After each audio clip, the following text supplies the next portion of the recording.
Hello good evening everyone.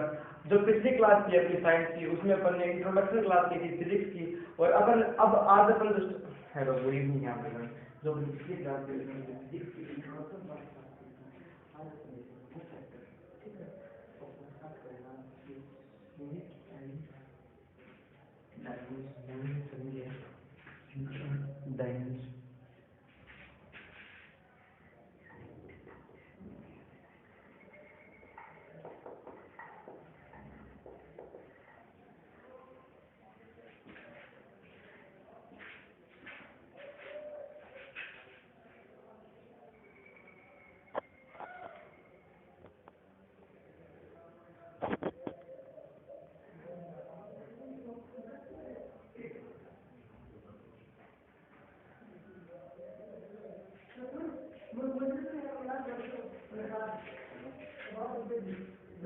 ओए चुप रहे, चुप रहे। आपको भले ले मतलब वो कहाँ पर है? तुझा एटलीस्ट थोड़ा काम कर। Hello good evening everyone. जो अपनी पिछली क्लास थी उसमें अपने फिजिक्स की इंट्रोडक्शन क्लास स्टार्ट की थी, उसमें अपन ने देखा था कि अपन क्या क्या टॉपिक पढ़ने वाले हैं, कौन कौन से चैप्टर अपन करने वाले हैं, ठीक है। तो आज अपन स्टार्ट करते हैं। तो मैकेनिकल जो था, मैंने टॉपिक लिखवाया था, उसमें मैंने आपको पहला टॉपिक लिखवाया था यूनिट एंड डायमेंशन, वो अपन स्टार्ट करेंगे, ठीक है। यूनिट एंड डायमेंशन को बाद में समझेंगे, पहले समझते हैं क्वांटिटी क्या होती है, ठीक है। उसी के बाद ही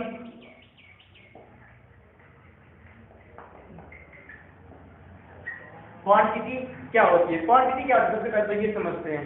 कोई भी चीज जो नंबर के फॉर्म में रिप्रेजेंट हो वो कहलाती है क्वांटिटी, ठीक है। समझे आप, जैसे कि एनीथिंग रिप्रेजेंट या number is called quantity. Anything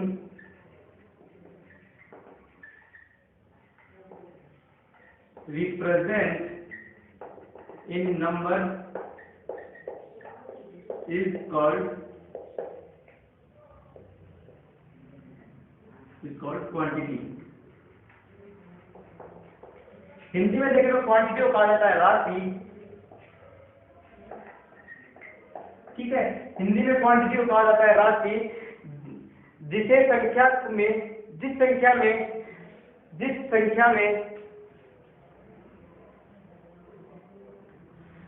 संख्या में व्यक्त किया जा सके, व्यक्त किया जा सके।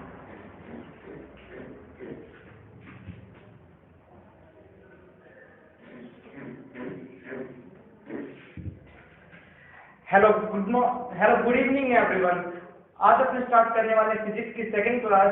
जो अपनी पहली क्लास थी उसमें अपन ने फिजिक्स की इंट्रोडक्शन क्लास थी, उसमें अपन ने देखा था कि अपन कौन कौन से टॉपिक पढ़ने वाले हैं आगे की तरफ से, ठीक है। तो आज स्टार्ट करते हैं अपन unit and dimension. Unit and dimension को समझने के लिए सबसे पहले हमें समझना होगा कि क्वांटिटी क्या होती है, ठीक है। सबसे पहले समझना होगा क्वांटिटी क्या होती है। पहले आप लोग बता देता हूँ मैं। कोई भी चीज अगर नंबर के फॉर्म में प्रेजेंट है तो वो कहलाती है क्वांटिटी। जैसे कि एग्जांपल के तौर पर समझे, 1 किलो चावल, 1 किलो गेहूं, 1 किलो आम, 1 किलो संतरा, 1 संतरा, 2 संतरे, 1 समोसा, 2 समोसा, 5 रसगुल्ले, 10 गुलाब जामुन।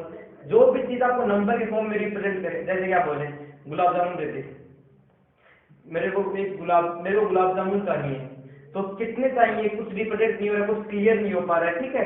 तो यही समझेगी आप कि anything represent in a number, anything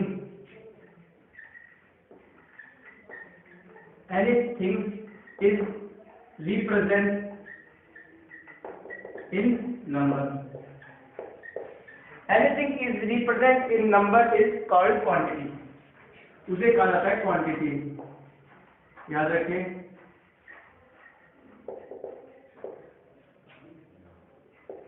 जैसे कि 1 किलो मैंगो, 1 केजी मैंगो, तो यहाँ पे क्वांटिटी क्या है, तो यहाँ पे क्वांटिटी है 1, ठीक है। यहाँ पे क्वांटिटी क्या है, यहाँ पे क्वांटिटी है 1।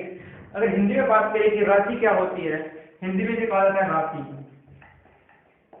हिंदी में इसे क्या कहा जाता है, इसे कहा जाता है राशि, ठीक है। याद रखें, जिसे संख्या में व्यक्त किया जा सके, तो लिख ले एक बार, जिसे संख्या में व्यक्त किया जा सके, जिसे संख्या में व्याख्या किया जा सके। ठीक है। बात सेम सिमिलर यही है कि अगर आपको जो चाहिए उसकी अगर आपको चीजें पता है कि एक चाहिए, दो चाहिए, तीन चाहिए, तो ये चीजें इजी हो जाती है। अब क्वांटिटी में भी अगर आप समझें तो क्वांटिटी में भी किस किस चीज में आती है क्वांटिटी, अगर आपको रिप्रेजेंट करना क्वांटिटी किस किस से रिलेटेड है, तो ये एज से, कितने साल के हो तुम, मैं उतने साल का हूँ नहीं, मैं 2 साल का हूँ, मैं 5 साल का हूँ, मैं 15 साल का हूँ, मैं 20 साल का हूँ, मैं 30 साल का हूँ। जो आगे के जो नंबरिंग होते हैं, आगे जो नंबरिंग लगाते हैं आप लोग, वो क्या होती है, वो होती है क्वांटिटी, याद रखें। वो क्या होती है, वो होती है क्वांटिटी। ठीक है, मैं 1 साल का हूँ, 2 साल का हूँ, 5 साल का हूँ, 10 साल का हूँ, एज आ गया उसमें आ गया आपके क्या थे, ग्राम। ठीक है, उससे आया किलोग्राम, याद रखिए उसमें क्या आ गया, किलोग्राम। उसी में आ गया आपका टेम्परेचर, प्राइस, ठीक है, और एक्सेट्रा आदि, ये सब किसमें आएंगे, क्वांटिटी में आएंगे। ठीक है, जैसे कि सॉरी का एग्जांपल देख लेते हैं, तुम्हारी एज कितनी है, मेरी एज 10 साल है, 10 क्या है, क्वांटिटी है, कितने आम चाहिए, 10 आम दे दो, 10 किलो आम दे दो। ठीक है, ये हो गया क्या, क्वांटिटी है। Temperature 37 degree, 15 degree, 30 degree, -degree, ये क्या है, ये भी क्वांटिटी है। ठीक है, और प्राइस, कितने रुपए के लिए भैया, 10 रुपए किलो, 50 रुपए किलो, 60 रुपए किलो मैंने आम दिए, ये भी क्या हुआ, ये भी एक क्वांटिटी है। जो आगे प्राइस आपको बता रहे हैं, एक्सप्लेन कर रहे चीजों को, वो कहलाती है क्वांटिटी। अब अपन बात करते हैं फिजिक्स के अंदर, तो एक होती है, इसी में आती है एक फिजिकल क्वांटिटी। फिजिकल क्वांटिटी देखते हैं, इसी का एक पार्ट होता है फिजिकल क्वांटिटी, वो देखते हैं।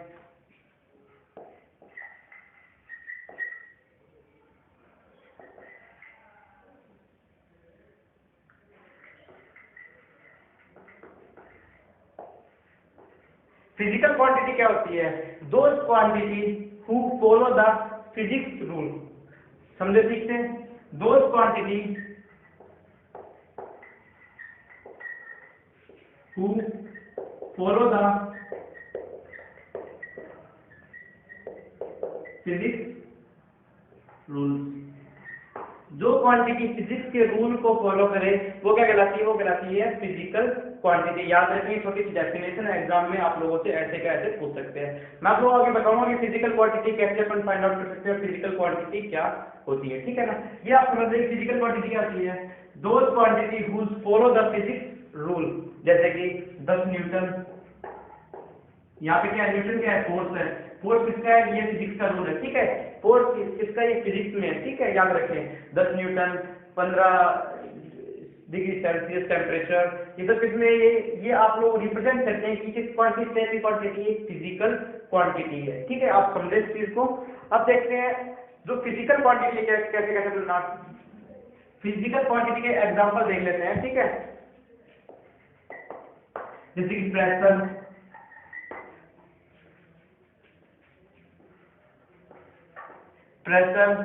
Temperature, force, momentum, pressure, temperature, force, momentum, इन सभी को पता कैसे करें, ये भी मैं आप लोगों को बताऊंगा कि इनको कैसे निकालते हैं, इनको पता कैसे करते हैं, फिजिकल क्वांटिटी है या फिर केमिकल क्वांटिटी, या फिर सॉरी फिजिकल क्वांटिटी है या फिर नहीं है, ये अपन मैं आप लोगों को आगे बताता हुआ चलूंगा। ठीक है, तो अब देखते हैं how to find out the physical quantity, की फिजिकल क्वांटिटी कैसे हम निकाल सकते हैं, कि कैसे पता करें कि ये फिजिकल क्वांटिटी है या नहीं है। तो how we find out its physical quantity, हम पता कैसे करें कि ये चीज फिजिकल क्वांटिटी है या नहीं है। ठीक है, तो अपन स्टार्ट करते हैं सबसे पहले। तो देखते हैं, जैसे कि आप लोगों के पास एक संख्या नंबर दे दूंगा, जैसे कि 10, 20, 30, 40, 50। ठीक है, ये आपके पास 5 डिजिट है, 10, 20, 30, 40, 50। आप लोग मेरे को बता सकते हो उसमें फोर्स कौन सा है, न्यूटन कौन सा है, सॉरी फोर्स कौन सा, प्रेशर कौन सा, टेम्परेचर कौन सा है, ये सब आप मेरे को बता सकते हो इन डिजिट को देखकर, 10, 20, इस नंबरिंग को देखकर। ये क्वांटिटी दे दी मैंने आपको, ये क्वांटिटी है सारी, ये आपके पास 5 क्वांटिटी है। क्या आप मेरे को इनको देखकर बता सकते हो कि ये फिजिकल क्वांटिटी है या नहीं है।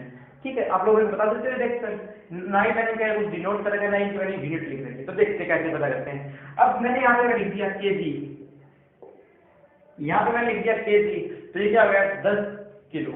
ठीक है, तो ये क्या हो गया अपना, पहले तो ये तो जो क्वांटिटी था, पहले क्या था, ये सिर्फ अपना एक क्वांटिटी था। अब जो ये बाद में जो लगी यूनिट, बाद में क्या लगती है इसके आगे यूनिट, तो ये क्या बन गया फिजिकल क्वांटिटी। ये अब क्या किसमें चेंज हो गया, अभी चेंज हो गया फिजिकल क्वांटिटी में। याद रखें इसके आगे यूनिट लग जाती है तो वो चीज किसमें कन्वर्ट होती है, क्वांटिटी में कन्वर्ट हो जाती है, फिजिकल क्वांटिटी में कन्वर्ट हो जाती है। याद रखिए क्योंकि ये किसका रूल फॉलो कर रहे हैं, ये फिजिक्स का रूल फॉलो कर रहे हैं। ठीक है, अब देखते हैं यहाँ पे मैं लगाता हूँ न्यूटन। तो न्यूटन किसका सिंबल है, ये फोर्स का है। किसका है ये, फोर्स का। न्यूटन किसका है, फोर्स का सिंबल। तो कितना न्यूटन फोर्स लग रहा है, 20 न्यूटन फोर्स लग रहा है भाई तेरे ऊपर, थोड़ा देख। ठीक है, अगर मैं 30 के आगे लिख दूं सी डिग्री सेल्सियस, तो सी किससे डिनोट करते हैं अपन, टेम्परेचर से। सी किससे डिनोट करते हैं, सी अपन डिनोट करते हैं डिग्री सेल्सियस, किससे डिनोट करते हैं, टेम्परेचर से अपन डिग्री सेल्सियस को मापते हैं।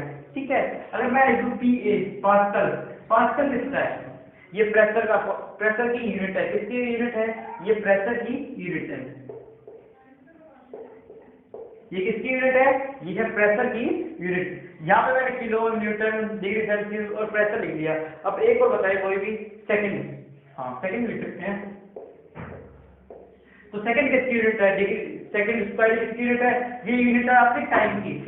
ये किसकी यूनिट है, ये टाइम की यूनिट है।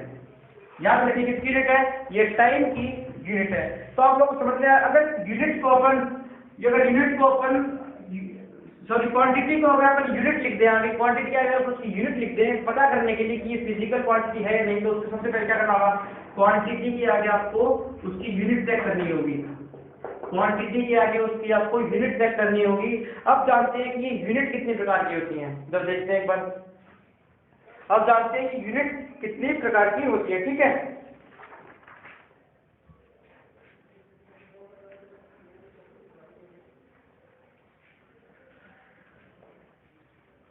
अब देखते हैं जो फिजिकल क्वांटिटी है ये क्या होती है, इसमें कितने प्रकार की फिजिकल क्वांटिटी होती है। तो फिजिकल क्वांटिटी मोस्ट दो प्रकार की होती है। फिजिकल क्वांटिटी मोस्टली दो प्रकार की होती है, एक तो होती है स्केलर और एक होती है वेक्टर। ठीक है,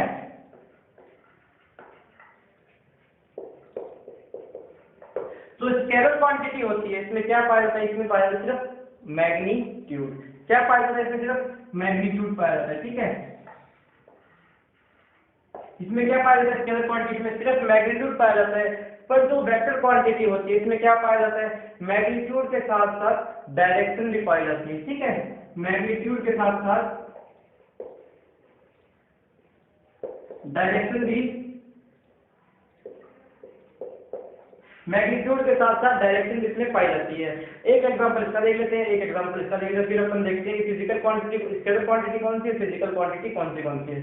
जैसे देखिए वेक्टर क्वांटिटी में देखिए कि मेरे को जाना है कहाँ पे, एक फिक्स पोजीशन है आपके पास कि मेरे घर जाना है, यहाँ से स्कूल जाना है। स्कूल जाने के लिए आपको रास्ता पता है कि पहले लेफ्ट लेना है, राइट लेना है, लेफ्ट लेना है, राइट लेना है, एक डायरेक्शन आपके फिक्स है। ठीक है, अगर आप एक उसी तरफ अगर आप देखें कि आपको कहाँ जाना है, आपको डिस्टेंस तय करना है, आपको डिस्टेंस तय करना है, तो डिस्टेंस किसी साइड करो, लेफ्ट करो, राइट करो, ऊपर करो, नीचे करो, किसी भी साइड आप डिस्टेंस कवर कर सकते हो।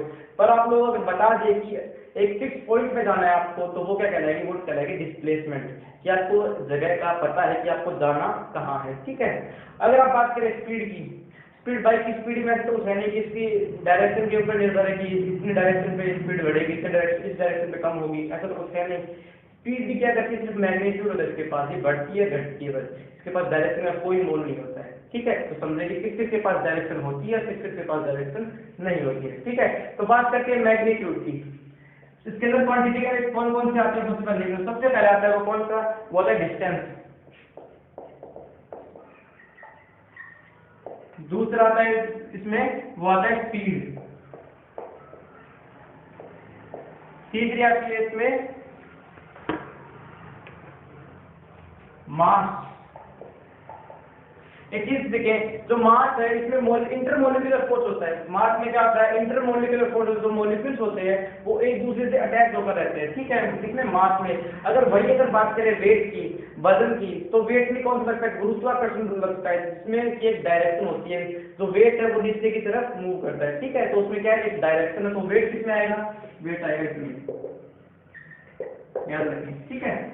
आगे चलते हैं। डिस्टेंस है, हमें कितना डिस्टेंस तय करना है नहीं मालूम। डिस्टेंस अपन अगर बोल देते हैं डिस्टेंस कवर करना है, किसी साइड कवर कर ले, 2 किलोमीटर डिस्टेंस कवर करना है, किसी साइड कर ले। अगर सर आपको बोल दिया जाए कि आपको श्रीमती उस स्कूल में जाना है, फिर उस विद्यालय में जाना है, तो आपको एग्जैक्ट पता है कि कहाँ जाना है, तो वो क्या कहलाती है? डिस्प्लेसमेंट। वो क्या कहलाती है? डिस्प्लेसमेंट कहलाती है, ठीक है। अब देखते हैं आगे कौन कौन से हैं। उसके बाद आपके पास आता है डेंसिटी। उसके बाद डेंसिटी के बाद आता है आपका temperature, pressure, work. Temperature, pressure, work. Temperature, pressure, work और कौन कौन सी स्केलर क्वांटिटी वो देखते हैं अपन। Energy, power, resistance. Energy, power, resistance. इन सभी के पास रेजिस्टेंस मैग्नीट्यूड तो है, पर इनके पास क्या नहीं है? इनके पास डायरेक्शन नहीं है। देख लेते हैं एक बार इसका। टेम्परेचर कभी बोलता है कि मैं नॉर्थ साइड में ज्यादा रहूंगा और थोड़ा सा नॉर्थ से इधर खिसकते ही मैं राइट, थोड़ा सा राइट में खिसकते ही मैं टेम्परेचर और बढ़ जाऊंगा, थोड़ा लेफ्ट में खिसकूंगा तो और गर्म हो जाऊंगा, थोड़ा सा लेफ्ट खिसकूंगा तो ठंडा हो जाऊंगा। ऐसा तो है नहीं कुछ, क्योंकि टेम्परेचर में कोई डायरेक्शन नहीं होती है, ठीक है। प्रेशर में कोई डायरेक्शन नहीं होती है, दरदार किस टाइम लग रहा है कोई मालूम नहीं है, फिक्स नहीं होता कुछ भी। इसको जहाँ पे आप छोड़ोगे वहां पे इसका प्रेशर लग जाएगा, ठीक है। वर्क, कार्य का भी कोई डायरेक्शन नहीं होती है, इसकी भी कोई डायरेक्शन नहीं। आपको ये पता है कि आप इस डायरेक्शन में काम करो, इस डायरेक्शन में काम करो, आपको बस कार्य करना है, सिर्फ काम करना है। काम मैं यहाँ पे लिख रहा हूँ, ठीक है, ये वैसे वर्क कर रहा हूँ, मेरे को पता चलना कि मैं इसी डायरेक्शन में काम कर रहा हूँ। मैं लिख भी तो यहाँ पे लिख सकता हूँ, नीचे टेबल पे लिख सकता हूँ, साइड में लिख सकता हूँ, इसका कोई डायरेक्शन छोड़ना है। काम करने का कोई डायरेक्शन नहीं होता, ठीक है। एनर्जी का कोई डायरेक्शन था, पावर का भी और रेजिस्टेंस का। करंट को क्या पता किस तरफ बहना है, उसको जहाँ वायर बनाओगे वो उस तरफ बहना स्टार्ट कर देगा, ठीक है। आगे चलते हैं। एरिया,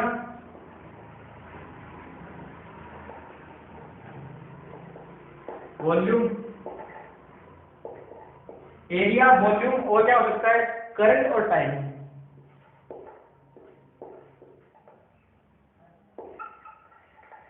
करंट और टाइम, ठीक है। ये सब याद रखें आप लोग, करंट और टाइम। ये भी किसमें आते हैं? ये भी आते हैं आपके स्केलर क्वांटिटी में। अब देखते हैं कि जो वेक्टर क्वांटिटी है इसमें क्या क्या पाया जाता है, ठीक है। तो वेक्टर क्वांटिटी में मैंने आपको बताया डिस्प्लेसमेंट हो गया, एक वेट हो गया, एक होती है वेलोसिटी, एक्सेलरेशन, वेलोसिटी,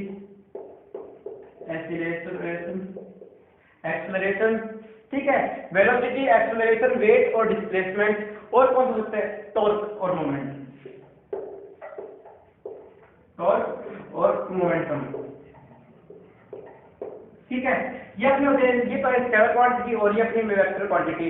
यहाँ से आप लोगों का एक क्वेश्चन पक्का आता है कि स्केलर क्वांटिटी कौन सी है और वेक्टर क्वांटिटी कौन सी है। इनमें से एक क्वेश्चन आप लोगों से पूछा पूर्ण कर जाएगा, ठीक है। आगे देखते हैं। अब देखते हैं कि अपन कैसे स्केलर क्वांटिटी को वेक्टर क्वांटिटी में वेक्टर को अपन किस प्रकार से अपन मोमेंट मैग्नीट्यूड में कन्वर्ट कर सकते हैं, देखते हैं अपन। जैसे कि अपने पास एग्जांपल है, किस प्रकार से अपन वेक्टर क्वांटिटी को मैग्नीट्यूड में कन्वर्ट कर सकते हैं, ठीक है। वेक्टर किसमें कन्वर्ट करना है? मैग्नीट्यूड में कन्वर्ट करना। तो एक चीज समझें, मैग्नीट्यूड जो है, वेक्टर क्वांटिटी जो है वो अगर अपन लिखे तो वो किस फॉर्म में लिखेंगे? A arrow is equal to A I plus B एक और ए आई जे के। ये अपने पास एक डिजिट है। अगर इसे अपन कहें कि इसे मैग्नीट्यूड में कन्वर्ट करना है, ये किस प्रकार की डिजिट है? ये वेक्टर क्वांटिटी, ये वेक्टर डिजिट है, ठीक है। ये क्या है? वेक्टर डिजिट है। अगर आप लोग अगर इसे मैग्नीट्यूड में कन्वर्ट करना है तो इसको अंडर रूट में लेकर इस तरह करना होगा, स्क्वायरिंग करनी होगी, ठीक है। क्या करना होगा? इसको अंडर रूट में लेकर इसकी स्क्वायरिंग करनी होगी। ये किसका सिंबल है? ये है मैग्नीट्यूड का। याद रखिए मैग्नीट्यूड का सिंबल है, ठीक है। इसे अंडर रूट में लेकर ए प्लस ए तो स्क्वायर स्क्वायर स्क्वायर और इसको ऐड करना होगा। ये सिंपली आपको वेक्टर क्वांटिटी को अगर मैग्नीट्यूड में कन्वर्ट करना है तो आपको सिंपली यही फॉर्मेट आपको चेंज या फिर यही फॉर्मेट आपको फॉलो करना पड़ेगा। सपोज करें आप लोगों को दे रखा है अगर आपको वेक्टर क्वांटिटी दे रखी है जैसे कि 3j + 4k, अगर आप लोगों को ये दे रखा हो 3j + 4k ऊपर से वेक्टर, अगर आपको बोला जाए कि वेक्टर को आपको किस में कन्वर्ट करना है, मैग्नीट्यूड में, इसका मैग्नीट्यूड निकालें, क्या निकालें इसका मैग्नीट्यूड, तो आप कैसे निकालेंगे, सेम वही निकालना है आपको, a को अंडर रूट, ये वेक्टर क्वांटिटी में चेंज किया इसको, ठीक है, इसका अंडर रूट किया 3 का स्क्वायर + 4 का स्क्वायर, 3 3 9 और 4 4 16, 3 3 9 और 4 16, अंडर रूट में इन दोनों को ऐड किया 25, 25 पॉइंट रूट में 25 का रूट कितना है 5 5 का 25, ये अंडर रूट को अगर हम हटाएंगे तो क्या आएगा अपने यहाँ पे बाहर 5, तो ये क्या है, ये अपना आ गया मैग्नीट्यूड, ठीक है। सिंपली मैग्नीट्यूड अपन ऐसे ही निकाल सकते हैं, ज्यादा कुछ हार्ड नहीं है, अपन न्यूमेरिकल के साथ में करेंगे, आपको ओल्ड गेम में समझाऊंगा धीरे धीरे, अगर आप कंसेप्ट कंफ्यूज होता है उसके बाद मैं आपको वो न्यूमेरिकल भी करवाऊंगा, आप टेंशन ना लो, ठीक है। आगे चलते हैं, अब देखते हैं कि ऐसा यूनिट कितने प्रकार की होती हैं। यूनिट आप लोगों ने समझी कि यूनिट का महत्व क्या है, कि क्वांटिटी, फिजिकल क्वांटिटी को समझने के लिए हमें यूनिट की जरूरत पड़ती है। अब देखते हैं कि ऐसा यूनिट कितने प्रकार की होती है। जो ऐसा यूनिट है तो कहाँ पे स्टार्ट किया गया था सबसे पहले, या फिर कहाँ पे अपनाया गया था ऐसा यूनिट को, ये अपनाया गया था पेरिस में। कहाँ पे अपनाया गया था, पेरिस में। पेरिस कहाँ पे, फ्रांस में। पेरिस कहाँ पे है, ये फ्रांस में। पेरिस के द्वारा ऐसा यूनिट को अपनाया गया था, किलोग्राम, किस चीज को मापने के लिए किस चीज का यूज किया जाएगा, ये अपनाया गया था कहाँ पे, ये पेरिस के द्वारा अपनाया गया था, ठीक है। पेरिस कहाँ पे, ये फ्रांस में है। अब देखते हैं ऐसा यूनिट है ये कितने प्रकार की होती है, ये टोटल 9 प्रकार की होती है। ऐसा यूनिट कितने प्रकार की होती है, टोटल 9 प्रकार की होती है, ठीक है। टोटल 9 प्रकार की होती है, देखिए कौन सी है। एक तो होती है कौन सी, फंडामेंटल यूनिट,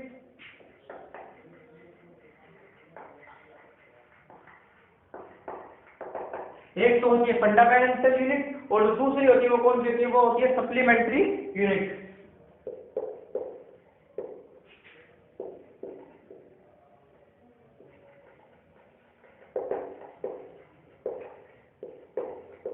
एक होती है फंडामेंटल यूनिट, एक होती है सप्लीमेंट्री यूनिट। जो परमानेंट, सबसे पहले देखते हैं फंडामेंटल यूनिट कौन सी है और इनकी क्या क्या साइन है, सबसे पहले देखते हैं, ठीक है। सबसे पहले देखते हैं फंडामेंटल यूनिट के अंदर कौन सी है। मास, इसका मास का सिंबल क्या होता है, मास का सिंबल होता है केजी। मास की यूनिट क्या होती है, केजी होती है, ठीक है। दूसरा देखते हैं, तो दूसरा नाम है वो क्या है, वो डिस्टेंस। डिस्टेंस की यूनिट क्या होती है, मीटर। डिस्टेंस की यूनिट क्या होती है, मीटर, याद रखें। तीसरा देखते हैं, तीसरा क्या है, टाइम। टाइम का सिंबल क्या होता है, सेकंड। सॉरी, टाइम की यूनिट क्या होती है, टाइम की यूनिट होती है सेकंड। आगे देखते हैं फोर्थ कौन सा है, ये 7 होते हैं, याद रखें, और ये होते हैं 2। इंपॉर्टेंट ये वाले है, ज्यादा एग्जाम में ये पूछ जाते हैं, ठीक है। आगे देखते हैं, फोर्थ वाला देखते हैं। फोर्थ है आपका करंट, एक टेम्परेचर। टेम्परेचर को किससे डिनोट करते हैं अपन, डिग्री सेल्सियस से, याद रखें। टेम्परेचर को किससे डिनोट करते हैं, सॉरी केल्विन से। टेम्परेचर को किससे डिनोट करते हैं, केल्विन से, सॉरी केल्विन, ठीक है, याद रखिए। किससे डिनोट किया जाता है, केल्विन के द्वारा डिनोट किया जाता है, ठीक है। यूनिट इसकी क्या होती है, केल्विन होती है। तो फिफ्थ नंबर वो देखते हैं, वो कौन सा है, वो है करंट। करंट की ऐसा यूनिट क्या होती है, करंट की ऐसा यूनिट होती है एम्पियर, ठीक है। सिक्स देखते हैं कौन सा है, सिक्स जो होता है वो कौन सा है, ल्यूमिनस इंटेंसिटी।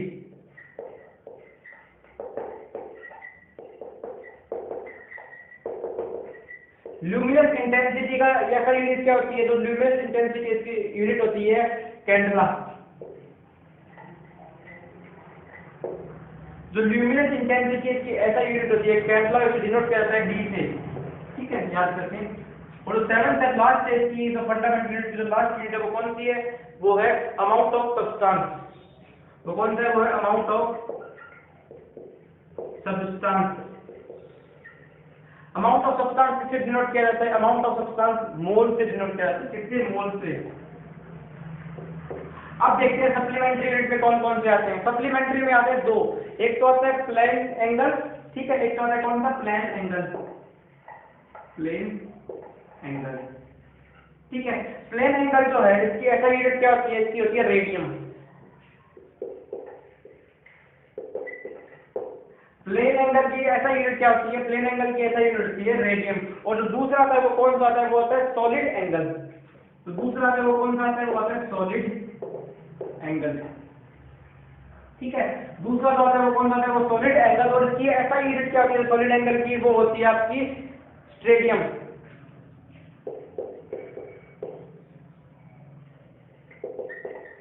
ये होती है आपकी ऐसा यूनिट।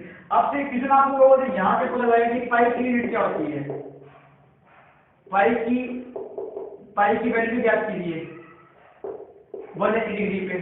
ठीक है, आप लोगों से क्वेश्चन आ सकते हैं, पाई की वैल्यू ज्ञात कीजिए 180 डिग्री पे कितनी होती है। तो आपको सिंपली कुछ नहीं करना, आपको सिर्फ यहाँ पे 22/7 लिखकर इसका यहाँ पे डिग्री लिखकर इसका जवाब भी आंसर आपको निकाल लेना है। ठीक है, आपको सिंपली बस यही करना है। अगर आप लोग पूछे कि 10 डिग्री पे कितना होता है तो 8/10 कर दें। ठीक है, आपको ऐसे इसकी पाई की वैल्यू आप लोगों को निकालनी है, इसका अगर कुछ हार्ड है नहीं। तो आज अपन ने सिर्फ यही, आज की क्लास अपनी यही समाप्त करते हैं। अगली क्लास में अपन ऐसा यूनिट की आगे क्लास स्टार्ट करेंगे। आई होप कि आप लोगों को वीडियो अच्छी लगी होगी। वीडियो अच्छी लगी तो वीडियो को लाइक करें, शेयर करें और चैनल को सब्सक्राइब करें। Thank you.